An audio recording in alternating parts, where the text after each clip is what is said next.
네, 안녕하세요. 107화. 저희가 다룰 작품은 에일리언입니다. 스미스 군이 선택을 했는데요. 네. 이야기 좀 해주시죠. 예. 영화계에서 SF 영화를 한번 해보면 괜찮을 것 같다는 생각했는데 뭘 고를까 하다가 에일리언 정도가 제일 무난하지 않을까 싶어서 SF 영화 하면 70년대 후반, 80년대 초반의 영화들 고르는 수밖에 없다고 생각하는데 왜냐면 그때가 SF 영화 전성기니까 그 중에서 공들여 만들었다는 티가 나는 작품이라면 에일리언이 아닐까 싶어서 예, 정하게 됐습니다.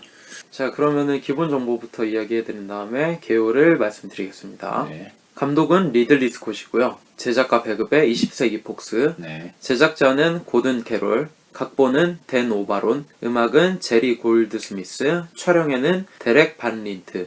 편집은 테리 롤링스. 그 외에 여러가지 트리비아나 수상 정보. 주요 수상으로는 아카데미 시각효과 부문을 수상했고 네. 그다음에 영국 아카데미에서 프로덕션 디자인 그리고 음악상을 받았습니다. 그리고 세턴 어워즈에서 최우수 SF 영화상을 받았고 감독상과 여우조연상도 두루 받았죠.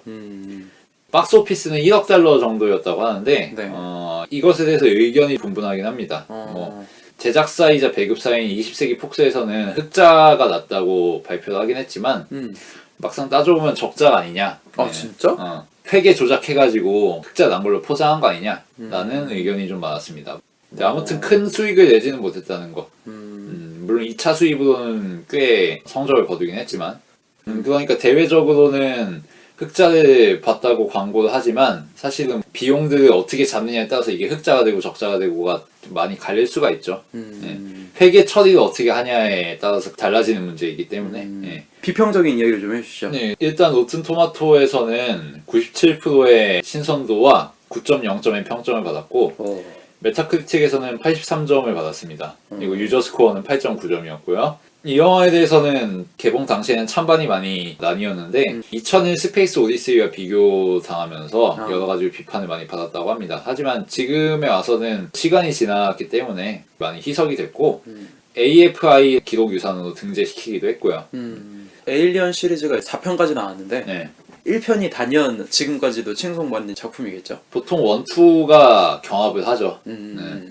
그리고 3, 4는 많이 처진 위치고 네. 3는 그래도 의견이 분분한 편인데 4는 다들 망작이라고 동의하죠. 네. 그래서 결국은 1이냐 2냐 싸움인데 저는 2를 1에 비기는 건 굴욕이라고 생각합니다. 1이 단연 압도적으로 훨씬 나은 작품이라고 생각하고 그 이유는 SF 작품이기 때문이죠.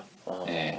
이 자세한 부분은 이따 상수를 하도록 하겠습니다. 네. 저도 1편에 손을 들어주고 싶다는 거.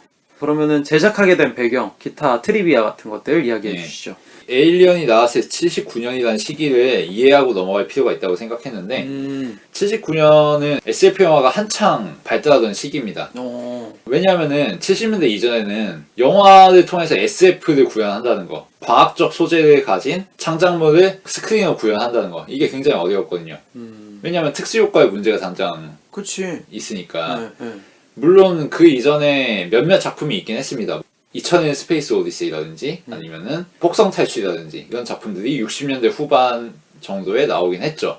하지만 그럼에도 불구하고 아직 대세로 떠오르기 전이었고 본격적으로 SF 영화가 메인스트림으로 진입하게 되는 거는 70년대 중후반부터죠. 그리고 그 계기가 되는 작품들이라면은 역시 스타워즈 그리고 스필버그의 미지와의 조라고 할 수 있겠습니다. 네. 예, 공교롭게도 두 작품의 창작자인 조지 루카스와 스필버그는 절친한 친구로 유명하죠.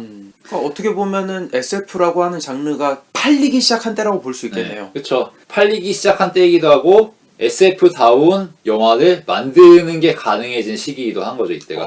네. 그 전까지는 만들어봤자 티라노의 발톱 이 수준 이상이 될 수가 없는 거지. 조악했구나. 근데 기술적으로 발전을 이루면서 이제는 비로소 그 우주 혹은 미래 사회 혹은 지구 바깥을 넘어서는 영역에 있는 것들을 스크린으로 시각적으로 구현하는 게 어느 정도 가능해지면서 SF 영화의 전성기가 열리기 시작하는 거죠. 에일리언은 그 선봉장에 서 있던 작품 중 하나라고 할 수 있는데 1977년에 나온 미지와의 조우는 외계인과의 우연한 만남을 영화에서 그려내면서 굉장히 환상적이고 이상적이고 목가적인 분위기를 연출했습니다. 마치 외계인을 만나는 것이 우리가 생각하는 아이돌을 만나는 것이나 신을 만나는 것이나 종교적인 체험을 하는 듯한 그런 느낌을 줬던 작품이죠. 환상이 좀 있네요. 네, 그러니까 그야말로 미지와의 조우였던 거죠. 근데 에일리언에서는 이게 전복이 됩니다. 미지의 생명체, 외계 생명체를 접하는 이야기라는 점은 미지와의 조우와 똑같습니다. 하지만 달라진 것이 무엇이냐? 이것이 이상이나 감상이나 낭만의 대상이 아니라 공포와 사륙의 대상일 수 있다는 점. 이것을 최초로 스크린으로 구현한 작품이라는 거죠. 그러니까 사실 외계인을 접한다는 거, 외계 문명을 접한다는 것은 그 두 가지 측면이 모두 고루 있는 거잖아요. 그렇죠. 외계인 한번 만나보고 싶다. 하지만 얘네가 흉폭해서 우리를 죽이면 어쩌지? 그치. 우리보다 문명이 발달하거나 훨씬 강력한 존재라서 우리에게 위협이 되면 어쩌지? 이런 선망과 공포가 동시에 존재하는 게 외계라는 존재잖아요. 그치. 이 두 가지 측면을 미지와의 조우와 에일리언이라는 SF 초기작들이 정확하게 구현하고 있었다는 거죠.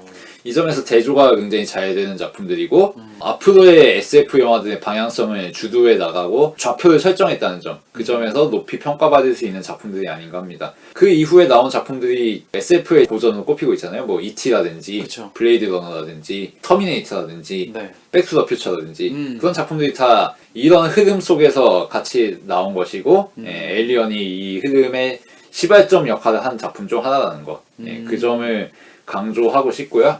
트리비아로 넘어가서 네. 이런저런 제작 비화라든가 뒷이야기를 해보자면은 네. 이게 외계 생명체와의 우연한 만남 그리고 우연한 참사에 대해서 이야기하고 있는 작품이잖아요. 네. 그래서 그 외계 생명체 그리고 지구 바깥의 환경을 묘사하는 게 성패가 달린 문제였는데 그쵸. 얼마나 사실적이지 않지만 사실적으로 묘사하느냐.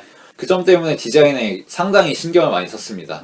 뭐 예를 들어서 외계인의 그런 생체를 묘사를 하기 위해서 외계인의 알은 소의 심장과 위를 가지고 묘사를 한다든가 그리고 페이스허거라고 유명하죠. 사람의 얼굴을 뒤덮어서 자신의 알을 심는 그 페이스허거 같은 경우는 양의 소장을 가지고 만들었다고 해요.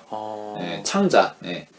그런 식으로 이게 어중간하게 그냥 화학 제품 같은 걸로 만들면은 허접한 티가 나니까 실제 생물들의 그런 생체 조직을 가지고 유기물을 가지고 실제 느낌을 주려고 했던 거죠. 그래서 징그럽고 미지스러운 그런 느낌을 굉장히 잘 살렸다고 볼 수 있고 특수 효과를 위해서 굉장히 많은 노력을 했습니다. 제작비가 아무래도 그렇게 넉넉하지 않았기 때문에 세트 디자인 같은 경우에도 최저의 비용으로 최대의 효과를 내기 위해서 여러 가지 노력을 많이 했고 예를 들어서 어린아이에게 우주복을 입혀가지고 세트를 더 크게 보이게 한다든지 우주선 복도를 좀 더 광활하게 보이게 하기 위해서 거울을 통해서 우주선의 복도에 길게 연장시킨다든가 거울에 반사되면은 끝없이 보이니까 그 효과를 가지고 우주선에 세련되고 적막한 느낌을 살렸던 거죠. 리들리 스콧이 이렇게 열심히 영화를 만드는 걸 보고 제작사인 20세기 폭스에선 예산을 2배로 늘렸다고 합니다. 원래 당초 배정된 예산은 420만 달러였는데 840만 달러로 늘렸다고 하죠. 그리고 최종적으로는 1100만 달러 정도 들었다고 합니다. 에일리언의 연기 같은 경우는 사람이 에일리언 복장을 입고 실제 동작을 수행했다고 하고요. 그리고 에일리언의 대척점에 있는 리플리 같은 경우에는 여러 배우들이 물망에 오르긴 했습니다. 이때 적임자로 거론되었던 배우가 메릴 스트립도 있는데 메릴 스트립? 네. 그 당시만 해도 메릴 스트립이 그렇게 네임드는 아니었거든요. 점차 명성을 얻어가고 있던 시기이긴 하지만 지금 우리가 생각하는 것처럼 대배우는 아니었던 시기이기 때문에 물망에 오르기도 했고요.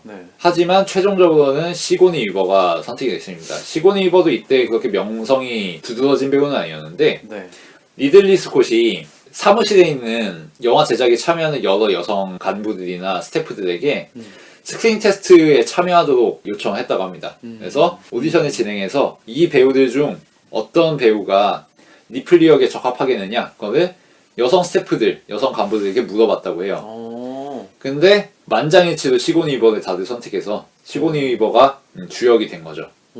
이유가 있으려나? 그냥 존재감 자체가 다른 배우들과 현격한 차이가 있었대요. 그래서 스크린에서 비춰지는 존재감이 당시의 탑스타였던 제인 폰다하고 비교가 됐고 이 배우라면 성공할 거다라고 중론을 내렸다고 합니다. 그래서 시고니 위버가 캐스팅이 됐고 그 결과 에일리언 1, 2, 3, 4 모두 나오고 있죠. 리들리 스콧도 대단하네요. 나름 굉장한 비용 들이고 공들인 영화인데 여자 스태프들한테 조언을 구하고 만장일치로 뽑힌 사람을 뽑은 거니까 네. 자기 맘대로 할 수도 있었는데. 네. 그리고 에일리언의 알이 묘사되는 시퀀스가 있는데 네. 그때 알에서 유충이 뛰노는 장면이 있거든요. 어. 그거 같은 경우에는 리들리 스콧이 직접 고무장갑을 끼고서 자신의 손을 알에 넣고서 움직였다고 합니다. 그래서 알 속에서 파닥파닥 되는 효과를 자신의 손을 가지고 연출했다는 거. 그런 점도 재밌는 부분이고 세트 디자인이나 우주선 디자인 그리고 에일리언의 디자인은 모두 HR 기거라는 분이 참여했다고 합니다. 이분은 원래 미술가인데 예, 이 작품을 통해서 레전드 반열에 올라가신 분이죠. 아까 말씀드린 우주선 안의 환경 묘사라든지 동물의 창자를 가지고 묘사를 하는 거라든지 다 이 사람의 아이디어에서 나왔다고 합니다. 네. 그리고 원래 기획한 엔딩으로는 리플리가 에일리언과 싸우다가 살해당해서 모가지가 날아가고 에일리언이 리플리의 목소리로 지구에다가 메시지를 송신해서 자신의 존재를 숨기는 것이었는데 제작자들이 너무 끔찍하지 않냐 이러면 누가 보겠냐. 그치. 연령대도 안 맞잖아요. 네, 그렇게 그쵸. 하면. 이건 너무 충격적이니까 리플리를 살려라 라고 결론을 내려서 결국은 지금의 엔딩으로 정해졌다고 합니다. 이외에 또 이야기해볼 만한 부분이라면은 제작 환경이 그렇게 넉넉하고 여유롭지 않았기 때문에 네. 이 난관을 타개하기 위해서 여러 가지 방안들이 강구되었는데 예컨대 이런 일이 있었다고 해요. 에일리언의 알들이 거주하고 있는 그 우주선 있잖아요. 거기에 청색 레이저 광선을 쏴가지고 신비스러운 분위기를 연출하려고 했는데 이게 레이저가 없는 거예요. 그래서 어떻게 했느냐, 바로 그 시간대에 옆 스테이지에서 공연하고 있던 더후라는 밴드에게 레이저를 빌려왔다고 합니다. 얘네는 밴드니까 무대 연출 위해서 레이저를 갖고 왔던 거지. 마침 청색 레이저를. 그래서 즉석에서 그렇게 빌린 레이저를 가지고 영화를 찍었다고. 와. 네, 그러니까 결코 그렇게 돈을 떡쳐받으면서 넉넉하게 여유롭게 만든 게 아니라 즉흥적으로 임기응변적으로 타개한 부분들이 굉장히 많다는 거. 그것도 다 노하우가 있으니까 가능한 거죠. 그렇죠. 즉각적으로 상황에 대응할 만한 경험이 원숙했기 때문에 그런 게 가능했던 거죠. 네. 저는 인상적인 것 중 하나가 에일리언을 표현하는 데 있어서 질감을 어떻게 했을까 너무 궁금했거든요. 왜냐면은 딱 봐도 혐오감이 들고 원초적인 두려움이랄까? 그런 게 느껴지는 텍스처라서 아, 동물들의 내장 그런 것들을 이용했다는 거. 아, 그것 때문에 징그럽다는 걸 느꼈고, 아무래도 리들리 스콧 감독이 디자인 공부했던 사람이기 때문에 포스터가 정말 남다르다는 걸 느꼈어요. 포스터하고 그쵸? 예고편만으로도 에일리언 1, 2, 3, 4 시리즈 중에 단연 최고봉이라고 느끼고 영화 역사상 있어서도 이런 포스터는 정말 획기적이지 않을까 라는 생각이 들었어. 그 문구도 굉장히 되게 섬뜩하잖아요. 너가 뭐 소리를 질러도 우주에서 너의 비명 소리를 들을 사람은 아무도 없다. 그쵸. 뭐 이런 단 한 줄. 그리고 알이랑 포스터 디자인은 이거는 정말 빼놓을 수 없는 것 같아요. 예고편도 되게 재미잖아요. 전체적인 내용을 원래 예고편이면 보여줘야 되는데 전혀 그렇지 않고 그쵸? 암시적인 장면과 사람들이 깜짝깜짝 놀라면서 고통받는 장면이라고 해야 되나? 그런 장면만 보여주면서 엄청 의구심을 자아내죠. 과연 이 영화는 뭘까? 이런 식으로. 마케팅도 좋았던 것 같고 정말 공들여서 만든 SF다라는 느낌이 많이 드는 것 같아요. 그렇죠. 네. 이제 감독에 대해서 본격적으로 얘기를 좀 해볼까요? 감독은 리들리 스콧이고요. 개인사를 말씀드리면은 1937년 잉글랜드 북동부에서 태어났고요. 1954년에 대학에서 디자인을 전공했고 1956년에는 영화를 제작했습니다. 가족들을 출연시키면서 처음으로 습작을 해봤는데 소년과 자전거라는 이름입니다. 그리고 학업을 이어나가서 스코틀랜드 왕립예술학교에서 공부를 했습니다. 그리고 당시에 상당히 입지전적인 인물이었다고 하는데 학내 언론인 ARK라는 잡지 기고에서 스코틀랜드 왕립예술학교에서 영화학과를 창설하는데 상당히 노력을 했다고 합니다. 그래서 영화학과가 만들어졌다고. 학생이?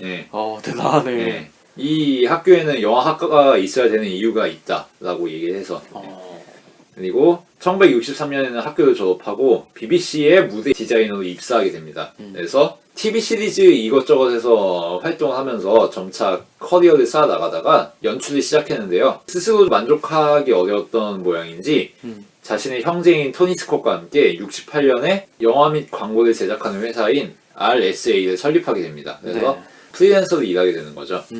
이때 여러 가지 광고들을 제작하면서 명성을 쌓아나갔고 1977년에 듀얼리스트라는 작품을 통해서 영화 감독으로 데뷔하게 됩니다. 네. 정리하면은 대학에서 디자인 공부해서 음. BBC에서 커리어 좀 쌓다가 음. 광고회사 차리고 광고 좀 찍다가 영화 감독 된 거죠. 내가 알기로는 영화 감독이 계속 되고 싶었는데 영국의 특성상 자기들이 만들고 싶은 영화를 찍기에 환경이 그렇게 좋지 않았다 그러더라고요. 네. 그래서 아무래도 그 화면을 다루는 직업을 가진 다음에 거기서 두각을 드러내면 분명히 영화 감독으로 진출할 수 있을 것이다 네. 라고 예상을 해서 그랬다고 하더라고요. 네. 뭐 작품 목록 같은 경우에는 여러 가지 작품들이 있는데 더 듀얼리스트, 에일리언, 블레이드 러너, 레전드, 위험한 연인, 블랙레인, 델마 루이스, 1492 콜럼버스, 화이트 스콜, J.I. 제인, 글래디에이터, 한니발, 블랙호크 다운, 매치스틱맨, 킹덤 오브 헤븐, 어느 멋진 순간, 아메리칸 갱스터, 바디 오브 라이즈, 로빈 후드, 프로메테우스, 카운슬러, 엑소더스, 마션 같은 작품들, 이름이 널리 알려진 그런 작품들이 있죠. 네. 일전에 마션을 다루면서도 한번 언급한 바 있고요. 네. 이번에 다시 한번 잡스라는 영화에서 저희가 한번 언급했던 1984 광고 그것도 다시 한번 봤는데 확실히 인상적이더라고요. 네. 괜히 위장센을 뽑는 감독이 아니구나라는 생각이 들었고 저는 글래디에이터라고 하는 영화를 굉장히 애정하는데 프로메테우스에서도 떡밥들을 회수해가면서 나가는 게 굉장히 흥미로웠기 때문에 프리퀄로 나올 차기작들도 굉장히 기대하는 중입니다. 네. 그러면 다음엔 편집 감독인 테리 롤링스. 전작으로는 에일리언, 불의 전차, 블레이드 러너, 레전드, FX, 에일리언 3, 오페라의 유령 등이 있습니다. 이분은 리들리 스콧하고 여러 가지 작품들을 같이 많이 한 편이고 대표적인 게 에일리언과 블레이드 러너 정도 되죠. 이 사람이 음악 감독인 제리 골드 스미스와 알력을 빚었다고 하는데 리들리 스콧하고 테리 롤링스가 둘이 협의해서 제리 골드 스미스가 작곡한 오리지널 스코어를 완전 난도질 해놨거든요. 그리고 편집본 들어봤더니 완전 개판이더라 라고 해서 제리 골드 스미스가 굉장히 분노를 느꼈다고 합니다. 그래서 그때 이후로 테리 롤링스나 리들리 스콧과 엮이기를 싫어했다고 하죠. 이건 기분이 좀 상할 만하네요. 근데 나는 영화 보면서 사운드 효과가 굉장해가지고 와 이거 음악 감독 쩐다 라고 생각했는데 편집이 잘 된 건지 아니면 원본이 더 나았을지는 미지수네. 이거는 음악 감독과 편집자의 입장 차이기 때문에 어쩔 수 없는 부분이라고는 할 수 있겠지만 뭐 불안은 있었지만 결과물은 정말 최상인 걸로. 그러면은 음악 감독으로 넘어갈까요? 제리 골드 스미스. 전작으로는 프로이트, 세븐데이즈 인 메이, 패치 오브 블루, 산 파블로, 혹성 탈출, 빠삐용 차이나타운, 바람과 사자, 오멘 브라질에서 온 소년, 에일리언, 스타트렉, 폴터가이스트, 토탈 리콜, 원초적 본능, 뮬란, 미라 등이 있습니다. 음악 감독 중에서 손꼽히는 분이죠. 뭐 지금은 돌아가신 지 좀 됐는데 그럼에도 불구하고 앞서 말했듯이 에일리언을 만드는 과정에서는 리들리 스콧을 만족시키기가 어려워서 굉장히 까다로웠나 보다. 왜냐면 에일리언 전부터 이미 커리어가 화려하셨기 때문에 빠삐용이나 차이나타운이나 혹성 탈출이나 뭐 기라성 같은 작품들이잖아요 사실. 까다롭게 다뤘는데 기분이 상할 만했겠다. 그런 생각도 들어요. 그러니까 에일리언을 하기 전작들을 보면은 음악들이 되게 30초, 1분 이렇게 쭉 계속 멜로디가 있는 음악들이 흐르는 경우가 좀 있었다고 생각이 드는데 이번 작품은 당연히 호러인데다가 그렇게 음악이 계속 나와서 여유로운 멜로디를 줄 시퀀스 자체가 적잖아. 그렇기 때문에 당연한 선택이라고 생각되기도 하고 나는. 그래서 후속작에서는 일하지 않았죠. 그러면 배우로 이번에 넘어가도록 하겠습니다. 주인공 앨런 리플리 역을 맡은 시고니 위버. 전작으로는 애니홀, 에일리언 시리즈, 고스트버스터즈 시리즈, 워킹걸, 정글 속의 고릴라, 데이브, 카피캣, 아이스스톰, 갤럭시 퀘스트, 그 외 뭐 아바타, 케빈 인 더 우즈, 엑소더스 등에 나왔습니다. 뭐 SF 영화의 여신이라고 볼 수 있죠. 그리고 원래 코미디 역할을 잘했다고 알고 있었거든요. 그럼에도 불구하고 보면은 웰메이드스러운 작품들이 상당히 많은데 애니홀 같은 경우도 우디 앨런 영화고 케빈 인 더 우즈 같은 경우에는 공포 영화에 대한 메타 영화라고 할 수 있고 그쵸. 아이스스톰에서는 불륜녀로 나왔죠. 여러 가지 역할을 상당히 다양히 맡은 편이고 딱히 SF에만 국한되는 건 아니지만 엘렌 리플리라는 역할 자체가 워낙 강렬한 역할이고 이미 캐릭터가 되어 있어서 이걸로 많이 인식이 되어 있죠. 그리고 아바타도 많은 사람들이 기억에 남아 있을 거고요. 시고니 위버의 작품들 중에 하트브레이커스라고 하는 영화가 있습니다. 네. 남자들 홀려갖고 네. 이제 이혼해서 위자료 받아먹던지 네. 여자가 남자들을 공사치는 역할, 몸을 많이 보여줘야 되는 역할이었는데 되게 재밌게 잘하시더라고. 그리고 몸매가 진짜 좋으시더라고. 그치. 그래서 굉장히 재밌게 봤던 기억이 납니다. 그 뻔뻔한 얼굴들하고 남자 홀리려고 하는 몸짓이나 대사들이 꽤 재밌었어. 그러니까 엄마 역할로 나오고 딸도 있는데 엄마가 딸보다 더 선수인 거야. 그래서 남자들 홀리는 기술을 펼칠 때 되게 재밌더라고. 딸이 좋아하는 남자친구를 이 엄마가 홀리려고 하는 장면들이 있어. 그치. 그런 거 MTR. 보면은 내가 봤던 에일리언에서 그분이 맞으신가요? 라는 생각도 들고 꽤 재밌어요. 하트브레이커스. 에일리언에서 고생 되게 많이 한 것 같아요. 나중에 가면 삭발까지 하잖아요. 네. 에일리언 2에서는 에일리언 퀸과 일기토를 벌이기도 하고, 그리고 우리가 다뤘던 도리를 찾아서에서는 캘리포니아에 있는 수족관에서 시고니 위버가 내레이터 하잖아. 그쵸. 그런 것만 봐도 뭐 위상을 알 수 있지. OST 제목 중에도 있어요. 시고니 위버라고 하는 곡이 있어요. 그냥 제목 자체가. 그리고 제가 알기로는 시고니 위버가 에일리언 출연하는 거를 굉장히 싫어했다고 하더라고요. 네. 고생도 많고 워낙 네. 내용도 그러니까. 그쵸. 그래서 3 때는 각본으로 참여를 해서 자기 자신을 죽이려고 하는 각본을 직접 썼다고 하더라고요. 근데 4에서 다시 부활을 하죠. 처음 작품에는 개런티가 굉장히 적었다고 알고 있어요. 네. 2, 3에 비하면. 그쵸. 그땐 득보였기 때문에. 1일 때가 10만인가 5만 달러인가 그랬는데 2에서 안 나가려고 엄청 세게 불렀다고 하더라고요. 근데 그거를 수용을 하니까 그냥 어쩔 수 없이 나왔다고 그런 얘기를 좀 하더라고요. 그리고 총기를 반대하는 사람으로 알고 있는데 이 영화에서 총기를 들어야 되는 장면들이 2부터는 계속 나오잖아요. 그래서 뭐 어쩔 수 없이 영화에서 총을 들 수밖에 없었다고 그런 얘기도 있다고 알고 있습니다. 이 정도로 넘어가도록 할까요? 네. 이 정도로 1부는 마치도록 하고 2부에서 본격적인 에일리언에 대한 이야기를 나눠보도록 하겠습니다.